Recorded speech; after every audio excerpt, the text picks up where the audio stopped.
Have you ever felt lost in a maze of choices, feeling really uncertain about your next step? Well, you're not alone. And in fact, mythology tells us of a woman who held the key to escaping the labyrinth, Ariadne. Now, her journey wasn't just about Theseus and the Minotaur, it was about something far deeper.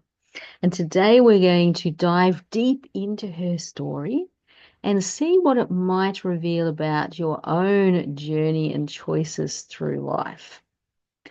So, in my work, the Soul Path Ribbon, my business, we actually navigate the twists and turns of self-discovery, of sovereignty and purpose. And Ariadne's myth is at the very heart of this path that we are weaving.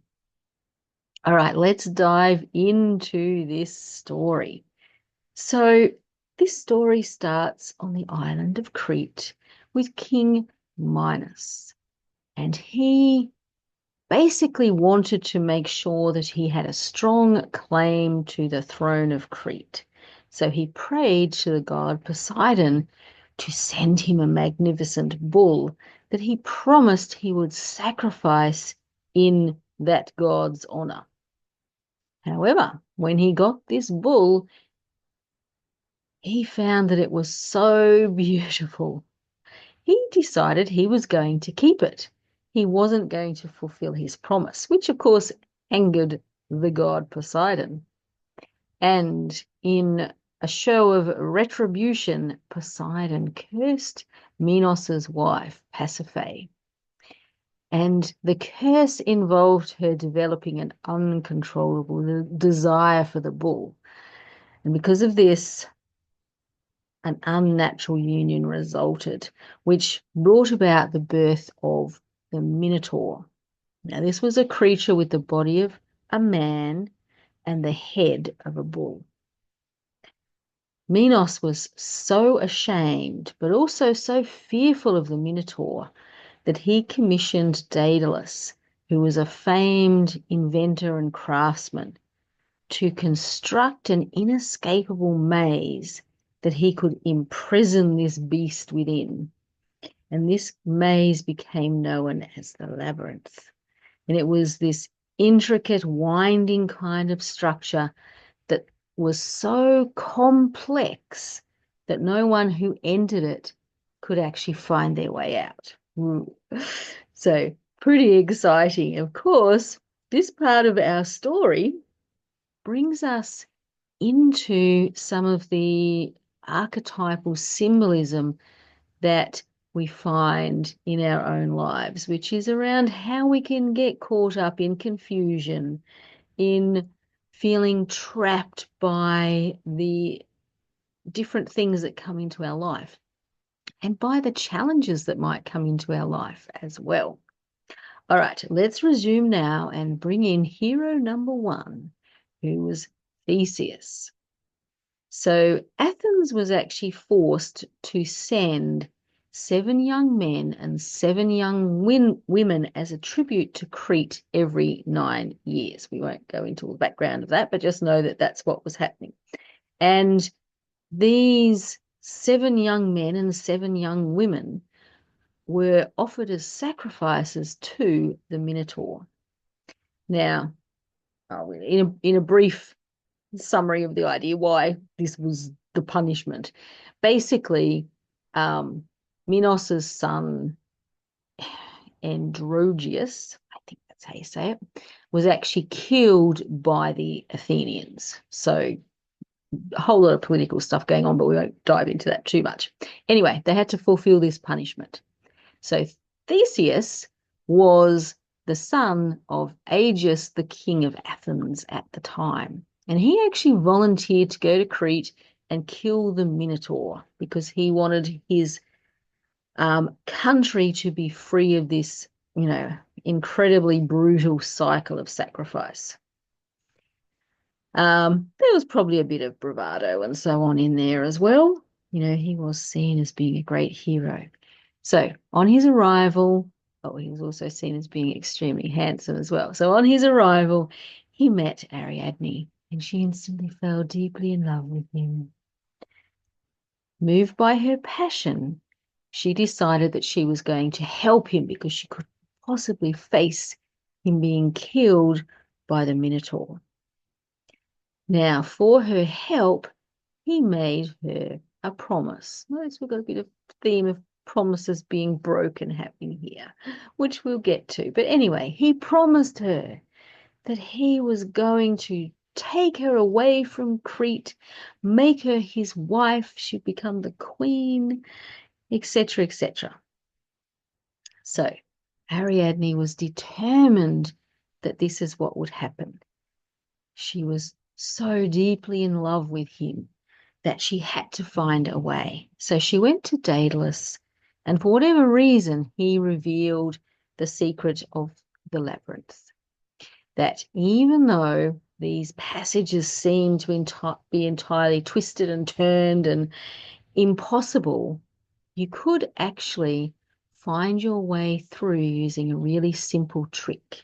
And this was to use a ball of thread that was called a clue, spelled C-L-E-W. And so long as you could use that going in, you could find your way out again. So Ariadne went to Theseus, gave him this thread, told him to unravel it as he went deeper and deeper into the maze so that he could actually find his way back after he had killed the Minotaur. So he went in feeling very confident, armed with a sword and the thread, and he did just as she advised. And he located the Minotaur. Now, of course, remember, this is a man and beast kind of scenario. So there was this really fierce battle. Things were not guaranteed, really, for Theseus. But he did ultimately slay the beast and then follow the thread back to the entrance of the labyrinth, victorious. So, here we can see this energy of guidance and clarity around what to do when you're following the path. So the thread, which is also quite intriguing, is this symbol of intuition, of our kind of inner knowingness, and also of our soul's path. It's a symbol, I think, also of how we have the ability to connect to our true selves. We are ultimately the key. So we're not just having the key to knowing our soul's path. We're essentially the key. Anyway, let's continue on with the story. So as promised, Theseus grabbed hold of Ariadne. They fled from Crete and sailed towards Athens. However, on the way, they passed the island of Naxos, where they stopped for a bit of a breather. And, they went and slept for the night, whatever. And instead of Theseus wakening Ariadne before they sailed, just left her there sleeping on the beach. Now, we don't really know entirely why. There are different versions of this myth that have slightly different endings. I'm choosing the one that I like the most. So it could be, in some of the myths, it says that he was commanded by the gods to actually leave her behind. It's entirely possible, knowing some of these Greek gods. Others said that at that point he almost had like a crisis of consciousness and said, I shouldn't have used her like this. I don't really want to make her my queen. Don't want to marry her. Which means I could get into big trouble and make things worse for Athens. So I'll just leave her here. And then probably a more modern interpretation, sort of a psychological kind of interpretation, is, basically he'd got what he wanted from her. She'd fulfilled her special role on his lovely hero's journey. So now she could just be left behind, just abandoned on the beach. Now, sometime after the ship had sailed, Ariadne woke up and she felt immense despair and betrayal. So much so that she just fell into, an emotional despair. This was the man who she had trusted, and he did not really value her trust, did he? So there was great despair. And, ultimately she was there for quite a while. Not sure that I've seen anything that says exactly how long, but it wasn't like the next minute the hero number two comes along. But let's diverge a little bit. So we're basically bringing into her story a god, the god Dionysius. Now he was the Greek god of wine and the theatre, but he was also known as being this real shape shifter. He was really good at taking on the form of different things, including humans, and he loved to walk the earth as a human, seeking out adventure. And on one of his many, many adventures, he was actually basically captured by a group of pirates. Now, he probably allowed himself to be captured. Let's face it, he was a god. They tied him up to the ship's mast so that they could actually rob him. What they didn't realize was that was really not going to keep him in place. But Dionysius, he was enjoying himself. He did really enjoy the excitement of different things happening. So he was amused. He said, "Oh, let's have a bit of fun here." So he was easily able to actually get out of the ropes, but he kept his human form and just kind of observed the pirates. Now, one of the pirates started to have this kind of really uneasy feeling. There was something not quite right about this prisoner. So they decided that they would have to tie him even tighter to the mast just in case. Yes, well, you'd think that would work. But anyway, the ship sailed out into the deepest parts of the sea, and Dionysius decided that it was time to make his escape. So he freed himself from those ropes once again. And as he did that, he made vines spring up out of the ocean and ensnare the boat. And then he shapeshifted into the form of a lion. And that was so scary that all but one of the pirates leapt overboard in absolute terror. I'm sure he was enjoying himself with all of this. Now, the other pirate was so scared by what had happened that he was essentially frozen in place and he couldn't seem to move. So Dionysius came back into the shape of a man and calmly asked the pirate if they were anywhere near the island of Naxos. The pirate said, "Yes, it's quite just over there." And Dionysius said, "Well, if you can drop me off at the island, then we can kind of forget all of this trouble." So the pirate agreed. Dionysius released the ship from the vines, and then he stepped off the boat and went to the island of Naxos.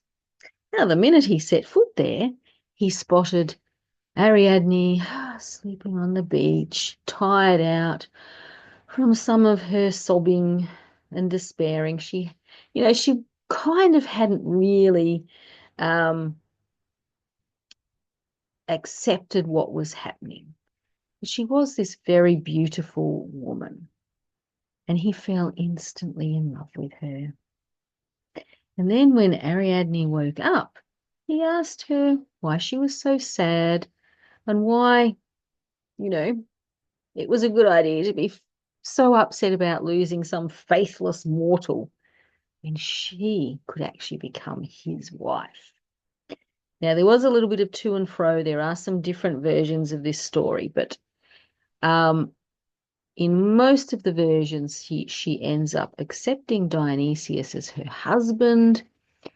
At that time, he revealed he was a god, and so on and so forth. Bit of stuff happening backwards and forwards. But ultimately, she became a um, immortal alongside Dionysius, and they lived this life filled with, you know, apparently ecstasy, abundance, and revelry, because he's not ever going to get over that little bit of adventureness, is he?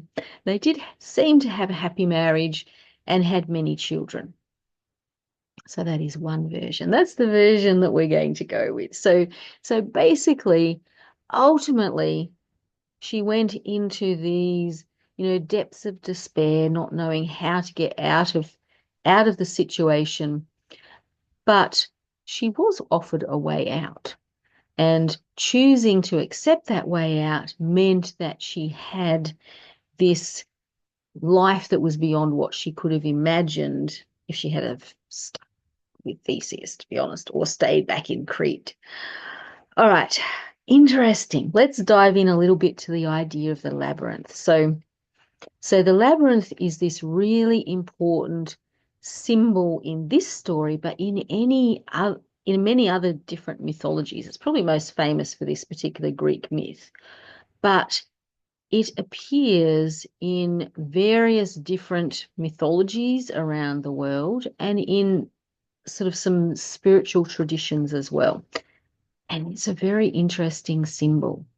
So if we think about it, a maze is that place where we feel like there is, no clear escape. We can feel like we're trapped in confusion. Whereas a labyrinth is almost this symbolic structure that has a purpose to it. And we're going to explore a little bit of what the purpose is. So the first purpose is this role that the labyrinth can play as a spiritual or like an initiatory journey. So there's a journey implied in it. So it's not a maze, it's actually got a purpose. It's about transformation. Often the transformation is about some kind of rite of passage, where you enter, where you have to confront chaos or darkness or something like that. All right, so that kind of echoes the whole Minotaur labyrinth. And ultimately, going through that whole process of addressing these issues, you transform, become enlightened, and have freedom. So this idea of walking a labyrinth is often seen as something that's like a rebirth, going into the darkness, coming out into the light, all of that kind of thing. So the Minoans had a thing for the labyrinths, obviously, but we also have some other ancient cultures as well who had this as a significant part of their religious rites, I suppose. So the Celts is one group, and some of the Native American tribes as well. Now, it's interesting, later on in time, during medieval Europe, they often built cathedrals that had a labyrinth as part of the cathedral.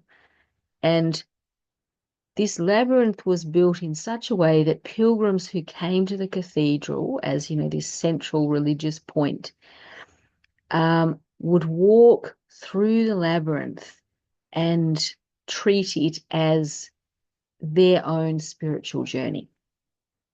All right, another interesting one, I find fascinating, this one, is the labyrinth as a symbol of the feminine womb. So there's this link in some cultures between the labyrinth, because of its energy around, this idea of death, I suppose, and rebirth, darkness and light. So it's seen as being connected to the womb of the Great Mother. And by entering into that labyrinth, it's like descending into the underworld or into the womb and then being changed before there's a rebirth. Now, we've also got a little bit of mind connection here as well. So Jungian psychology uses the labyrinth as a symbol of the unconscious mind, which I quite like as someone who works with the unconscious mind. So it is about journeying inward, confronting our fears, essentially healing from our fears, I would go as far as to say, and then emerging from this journey with greater self-awareness and empowerment around the choices that we make. Now, Daedalus, remember, was the creator of the labyrinth, and he reflects the idea of a rational mind constructing intricate traps. So this labyrinth that he created has its own particular kind of energy. So this is the rational mind of Daedalus versus the thread that was the guide in and out, which is really about intuition and guidance.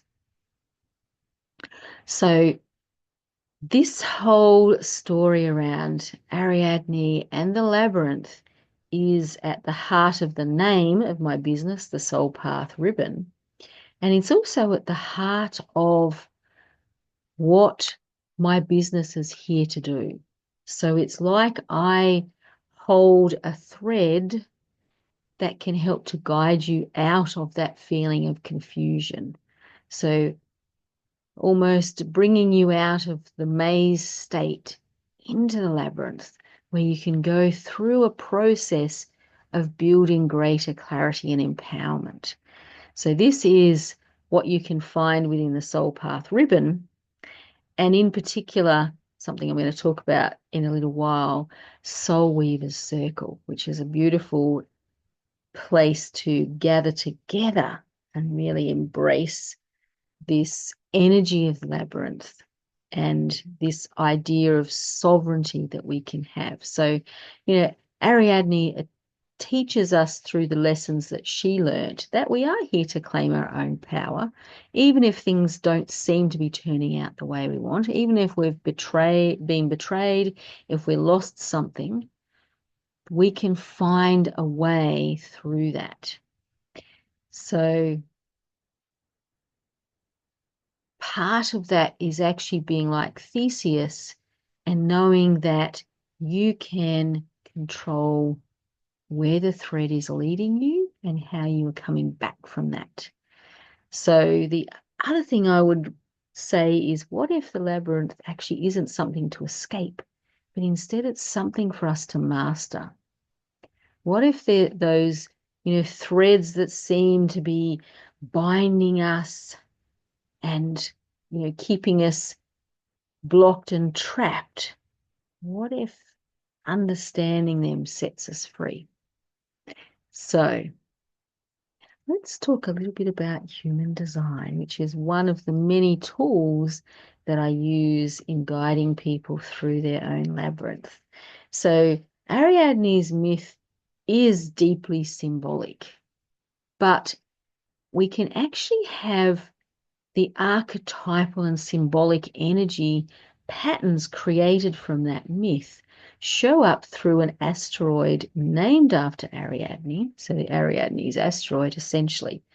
And we can see where this asteroid is positioned in our own human design. And that can lead us to understand more about ourselves and our choices around, what happens when we're feeling confused, when we're feeling like we're stuck, we don't know where to turn, that life just seems to be constantly sending us into this, series of traps or whatever, where we can't feel like we're escaping.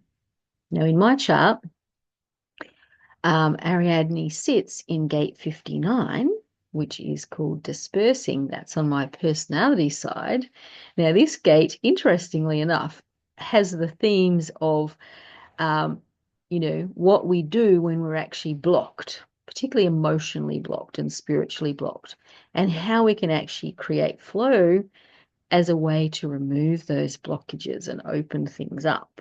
Perhaps this is why I've been drawn to this story pretty much my whole life. I think the first time I came across the story of the Labyrinth was probably when I was about 10 years old, at a guess.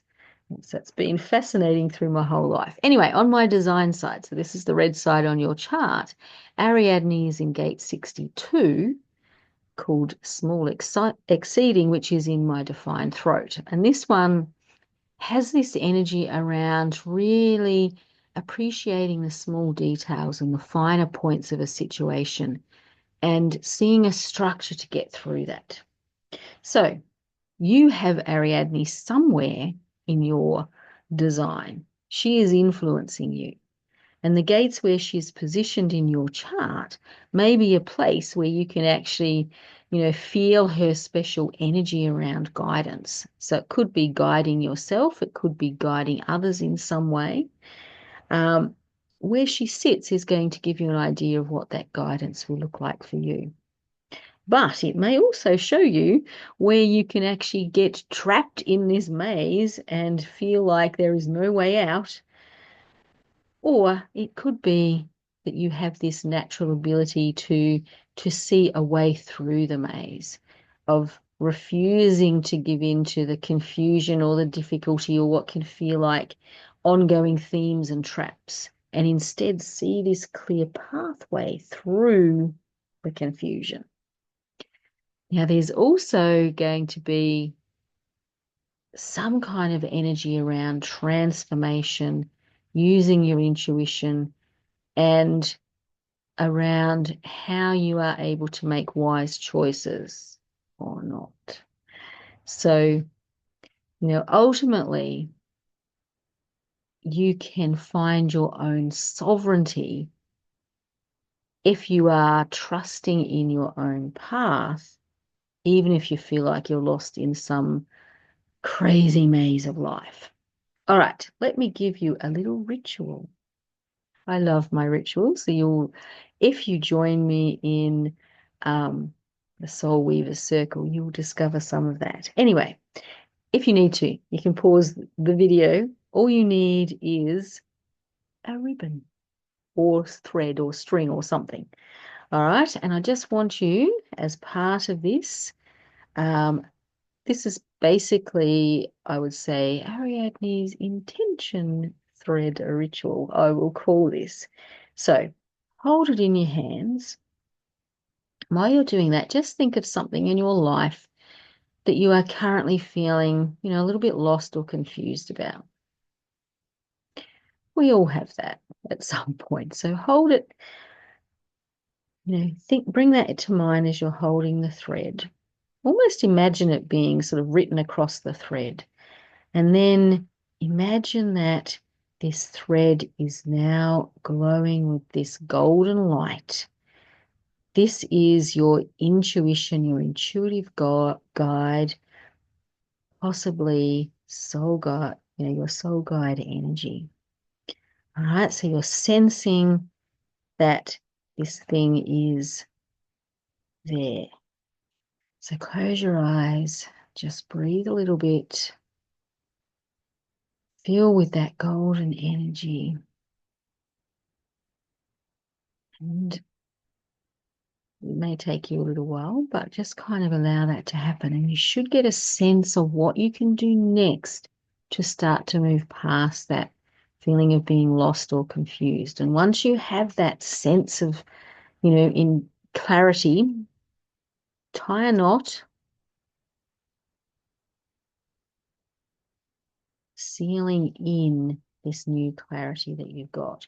Then place this ribbon, thread, whatever it is, somewhere where it remains visible, knowing that every time you see it, you know what the next step is.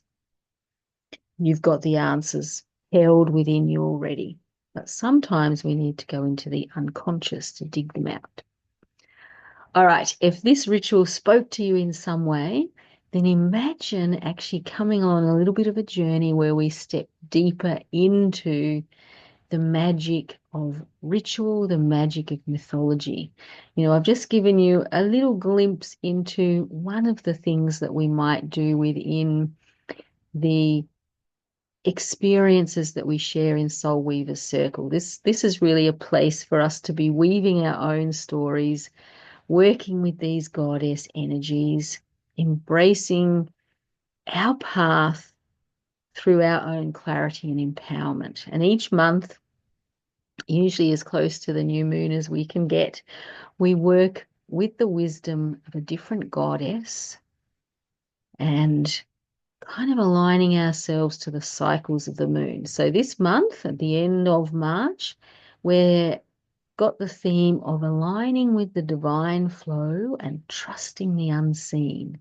And we're doing this through a connection to the goddess Themis, who is about cosmic truth, prophetic intuition, and divine order. Ooh, she's really interesting. And we look into so many different things. We connect, we share. It's a beautiful space. So I invite you to join us if you feel called to do that. And if you're curious about where Ariadne shows up in your own human design chart, where her themes around sovereignty, guidance, transformation, or anything else like that, how that's playing out, you will actually be able to find that if you join inside the circle, because you will receive some information about Themis and her position, as well as Ariadne. All right, so you're welcome to join us. Now, next time we're going to explore another myth, dive in a little bit deep and see what lessons we can learn from that and how that might connect to how we're designed to be. So I want you to remember, you're not lost. You hold the thread. You always have. It's deeply within yourself. So trust in yourself. I would also say, using one of my key ideas, you hold the key to what's within yourself. Trust in